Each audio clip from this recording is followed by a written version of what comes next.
साल 2019 मार्च का महीना और तारीख थी 6।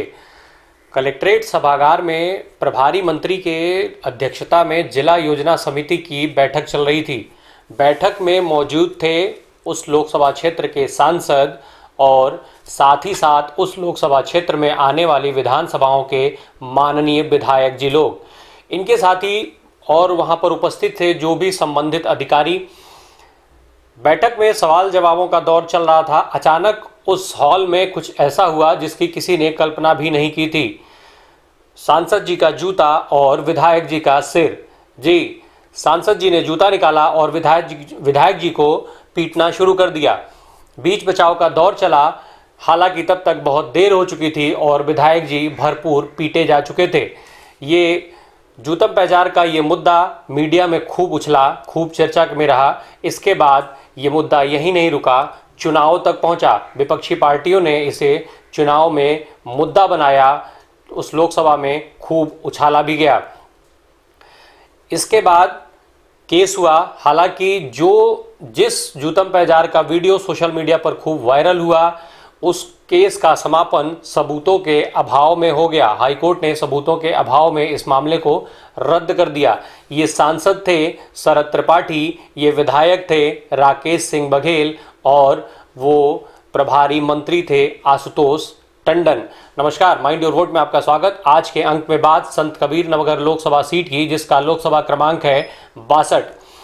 संत कबीर नगर की जो लोकसभा सीट है वो जो संत कबीर नगर 5 सितंबर साल 1997 को नया जिला बना था। इसके पहले ये बस्ती की तहसील हुआ करता था। फिर बस्ती और सिद्धार्थ नगर से कुछ क्षेत्रों को निकाल करके और संत कबीर नगर को एक नया जिला बनाया गया। खलीलाबाद इसका मुख्यालय बना। मुगल काल में खलीलाबाद जो है वो गोरखपुर क्षेत्र का भी मुख्यालय हुआ करता था और औरंगजेब के समय में काजी खलीलुर रहमान को यहाँ का काजी नियुक्त किया गया था। काजी खलीलुर रहमान ने एक नया कस्बा बनाया, उसमें एक शाही महल बनवाया और उसी खलीलुर रहमान के नाम पर ही इस क्षेत्र का नाम खलीलाबाद रखा गया। काजी ने जब जो किला बनवाया वहाँ से लेकर के और अपने पैतृक गांव मगहर तक एक सुरंग बनवाई। 9 किलोमीटर लंबी और 15 फीट चौड़ी ये सुरंग को शाही रास्ता कहा जाता था। इस शाही रास्ते की रखवाली में उस समय बड़ी संख्या में सैनिक तैनात किए जाते थे। काजी अपने गांव से लेकर के और इस किले तक आने के लिए इस रास्ते का उपयोग करता था। इसके अलावा ये रास्ता किसी के लिए भी खुला नहीं रहता था। अब इस ज़िले में ओडीओपी की बात की जाए तो जो यहाँ पर पीतल के बर्तन बनाए जाते हैं, पीतल के बर्तन बनाए जाने का काम यहाँ पे मुख्य रूप से होता है। यहाँ के जो पीतल के बर्तन होते हैं उसमें भारतीयता की झलक दिखती है और इस कला का न केवल राष्ट्रीय स्तर पर खूब मांग है बल्कि अंतर्राष्ट्रीय स्तर पर भी यहाँ के बर्तनों की खूब मांग रहती है। इसके अलावा यहाँ होजरी के उत्पाद भी जो होजरी के उत्पाद होते हैं उनका काम भी खूब बड़ी संख्या में होता है और ये गर्मियों के अनुकूल कपड़े यहाँ पर बनाए जाते हैं। हालांकि कच्चे माल के लिए लोग लुधियाना और जो दूसरे कपड़े वाले स्टेट हैं वहाँ पर निर्भर हैं। राजनीति की बात की जाए तो इस लोकसभा सीट में विधानसभा की 5 सीटें आती हैं। अल्लाहपुर, मेहदावल, खलीलाबाद, धनकटा और खजनी, जिसमें खजनी गोरखपुर जिले में आती है तो वहीं अल्लाहपुर जो है वो अंबेडकर नगर जिले में आता है। अब जो लोकसभा चुनाव की बात की जाए तो ये जिला बनने के 11 साल के बाद जो साल 2008 में परिसीमन आयोग की रिपोर्ट आई, उसके बाद ये संत कबीर नगर को लोकसभा सीट बनाया गया। नई लोकसभा सीट बनी संत कबीर नगर। इसके पहले ये सीट जो थी वो खलीलाबाद लोकसभा सीट के तौर पर जानी जाती थी। खलीलाबाद की जो लोकसभा सीट थी उसमें राजे सुल्तानपुर, खजनी, मेहदावल, खलीलाबाद और हैंसर बाजार ये विधानसभा की सीटें हुआ करती थी। कपिल देव राय यहाँ से कांग्रेस के टिकट पर चुनाव जीतने वाले पहले सांसद थे। इसके अलावा यहाँ से बृजभूषण तिवारी, अष्टभुजा प्रसाद शुक्ला और भालचंद यादव जैसे नेता भी चुन करके और संसद जाते रहे।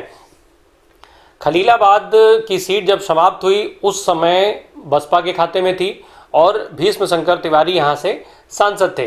फिर जब संत कबीर नगर का लोकसभा चुनाव हुआ 2009 में इस सीट पर पहली बार लोकसभा के चुनाव हुए तो बहुजन समाज पार्टी के खाते में एक बार ये फिर सीट गई और भीष्म शंकर कुशल तिवारी जो थे एक बार फिर से यहाँ इसी सीट से सांसद चुने गए। कुशल तिवारी 30 सितंबर 1960 को टांडा में इनका जन्म हुआ। पूर्वांचल के बल्कि कह लिया जाए तो पूरे प्रदेश के बड़े ब्राह्मण नेता माने जाने वाले हरिशंकर तिवारी, जिन्हें बाहुबली के तौर पर जाना जाता है, बाहुबली नेता हरिशंकर तिवारी के ये बेटे हैं। केंद्र से लेकर के और राज्य सरकारों में कई बार कैबिनेट मंत्री रहे हैं हरिशंकर तिवारी।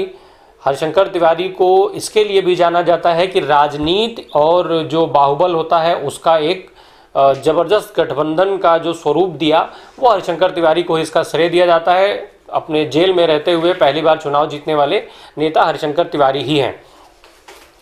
कुशल तिवारी के राजनीति की शुरुआत जो हुई थी वो भारतीय जनता पार्टी के साथ हुई। भारतीय जनता पार्टी ने इन्हें बलरामपुर की लोकसभा सीट से चुनाव लड़ाया। इसके बाद ये भाजपा छोड़ करके फिर बसपा में चले गए और बसपा से जब साल 2007 में खलीलाबाद की लोकसभा सीट पर उपचुनाव हुए तो बसपा ने इनको चुनावी मैदान में उतारा। ये वहां से सांसद चुने गए। फिर इसके बाद 2009 में भी जब संत कबीर नगर लोकसभा सीट पर चुनाव हुए तो ये फिर से चुनाव जीत करके और सांसद हुए। शरद त्रिपाठी को उस चुनाव में इन्होंने 29,496 वोटों से हराया था। फिर साल 2014 और 2019 में भी ये बसपा के टिकट पर चुनाव लड़े, पर ये दोनों चुनाव हार गए। हालांकि चुनाव हारने से इनके राजनीतिक दबदबे में कोई अंतर नहीं आता है। राजनीतिक दबदबा इनका उस क्षेत्र में पूरी तरीके से बना रहता है। इनकी एक क्षेत्र में अच्छी पकड़ है, आम लोगों तक इनकी खूब अच्छी पहुंच मानी जाती है। इनके भाई विनय शंकर तिवारी भी राजनीति में सक्रिय हैं और वर्तमान समय में विधायक हैं। फिर साल 2014 में जब इस सीट पर लोकसभा का चुनाव हुआ तो शरद त्रिपाठी ने पिछली हार का बदला लिया और शरद त्रिपाठी ने भीष्म शंकर को यहां से चुनाव हराया और ये सीट भारतीय जनता पार्टी के कब्जे में आ गई। शरद त्रिपाठी का जन्म 9 जनवरी 1972 को गोरखपुर में हुआ था। कानपुर विश्वविद्यालय से इन्होंने पोस्ट ग्रेजुएट की शिक्षा ली। ये रमापति राम त्रिपाठी के बेटे हैं। रमापति राम त्रिपाठी को पूर्वांचल के बड़े नेता के तौर पर जाना जाता है। साथ ही प्रदेश में भी इनको अच्छे राजनीतिक के रूप में जाना जाता है। भारतीय जनता पार्टी के उत्तर प्रदेश के अध्यक्ष रह चुके हैं। वर्तमान समय में देवरिया की लोकसभा सीट से ये सांसद हैं। शरद ने साल 2009 में भारतीय जनता पार्टी के टिकट पर पहली बार लोकसभा का चुनाव लड़ा, पर ये चुनाव वो हार गए थे। फिर 2014 में ये चुनाव लड़े और चुनाव जीते, सांसद रहे, पर 2019 लोकसभा के पहले जूतम पैजार की घटना ने इनका टिकट काट दिया। 2019 में जब लोकसभा के चुनाव हुए तो भारतीय जनता पार्टी ने प्रवीण निषाद को अपना उम्मीदवार बनाया। प्रवीण निषाद ये चुनाव जीतने में कामयाब हो गए। प्रवीण का जन्म 19 फरवरी 1989 को गोरखपुर में हुआ था। निषाद पार्टी के संस्थापक डॉक्टर संजय निषाद के ये बेटे हैं। गौतम बुद्ध तकनीकी विश्वविद्यालय लखनऊ से इंजीनियरिंग की डिग्री ली। उसके बाद राजनीति में सक्रिय हो गए। साल 2017 में जब उत्तर प्रदेश में विधानसभा के चुनाव हुए और उसके बाद योगी आदित्यनाथ के नेतृत्व में यहाँ पर भारतीय जनता पार्टी की सरकार बनी, तो उस समय योगी आदित्यनाथ गोरखपुर के सांसद थे। बाद में जब उन्होंने वहाँ से इस्तीफा दिया तो 2018 में उपचुनाव हुए। उपचुनाव में समाजवादी पार्टी ने बड़ा दांव खेला और छोटे छोटे दलों को अपने साथ मिला लिया और प्रवीण निषाद को समाजवादी पार्टी के चुनाव चिन्ह पर लोकसभा का उम्मीदवार बनाया। चूंकि निषाद वोटरों की संख्या गोरखपुर में अच्छी खासी है तो इसके कारण प्रवीण निषाद को चुनाव जीतने में कामयाबी मिली। ये सीट कभी गोरक्षनाथ पीठ का उस सीट पर दबदबा रहता है, भाजपा के लिए सुरक्षित सीट मानी जाती थी, पर साल 1989 के बाद पहली बार इस सीट पर भारतीय जनता पार्टी को हार का सामना करना पड़ा। हालांकि फिर साल 2019 के लोकसभा चुनाव के पहले कई नए समीकरण बने। प्रवीण निषाद को समाजवादी पार्टी से तोड़कर भारतीय जनता पार्टी ने अपने में सम्मिलित कर लिया और उन्हें संत कबीर नगर की लोकसभा सीट से चुनावी मैदान में उतारा। संत कबीर नगर लोकसभा सीट से वो चुनाव जीते और वर्तमान समय में सांसद हैं। इनके अलावा बालचंद यादव को यहाँ के बड़े और जमीनी नेता के तौर पर जाना जाता था। बालचंद यहाँ से राजनीति के साथ साथ पहलवानी भी करते रहते थे और उन्हें आम जनमानस से जुड़ा हुआ नेता माना जाता था। 2 बार वो यहाँ से समाजवादी पार्टी के टिकट पर चुनाव लड़ करके सांसद चुने गए थे जब ये खलीलाबाद की लोकसभा सीट हुआ करती थी तब। फिर इसके बाद इनकी साल 2014 में ये समाजवादी पार्टी के टिकट पर ही चुनाव हार गए थे। उसके बाद समाजवादी पार्टी से अनबन हो गई, फिर ये कांग्रेस में चले गए। कांग्रेस ने इनको 2019 में अपना उम्मीदवार बनाया, पर ये चुनाव भी वो हार गए थे। फिर 4 अक्टूबर 2019 को उनका निधन हो गया। समीकरणों की बात की जाए तो लगभग 20 लाख के आसपास मतदाताओं की संख्या है यहाँ पर। यहाँ की जो आबादी है उसमें 75.83% आबादी हिंदू धर्म से संबंध रखती है, तो वहीं 23.58% आबादी मुस्लिम समुदाय से आती है। संत कबीर नगर जो है वो कबीरदास की धरती है।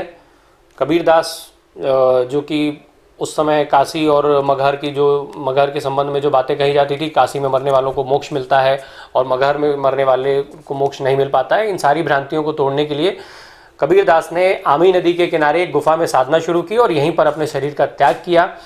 कहा जाता है कि जब इनका प्राणोत्सर्ग हो गया उसके बाद इनके अंतिम क्रियाकर्म के लिए भी इनके 2 अलग अलग समुदाय के जो इनके शिष्य थे उनके बीच में झगड़ा हुआ। हालांकि जब इनके शरीर पर पड़े हुए चादर को हटाया गया तो वहाँ केवल एक पुष्प बना था और उसी के आधार पर दोनों धर्मों ने उनकी वहाँ पर समाधि स्थल बनवा रखा है। कबीरदास का पूरा जीवन जातिगत भेदभाव को मिटाने के के लिए जितने भी संदेश हो सकते थे, जो संदेश देने में ही उनका पूरा जीवन बीता। पर यह भी एक अजीब चीज़ वहाँ पर देखने को मिलती है कि कबीर दास की इस धरती पर जो चुनाव है वो जाति गठबंधन और उनको साधने की गणित ही यहाँ पर जीत का मुख्य आधार हमेशा से रही है और वर्तमान समय में भी स्थितियाँ बनी हुई हैं। धन्यवाद।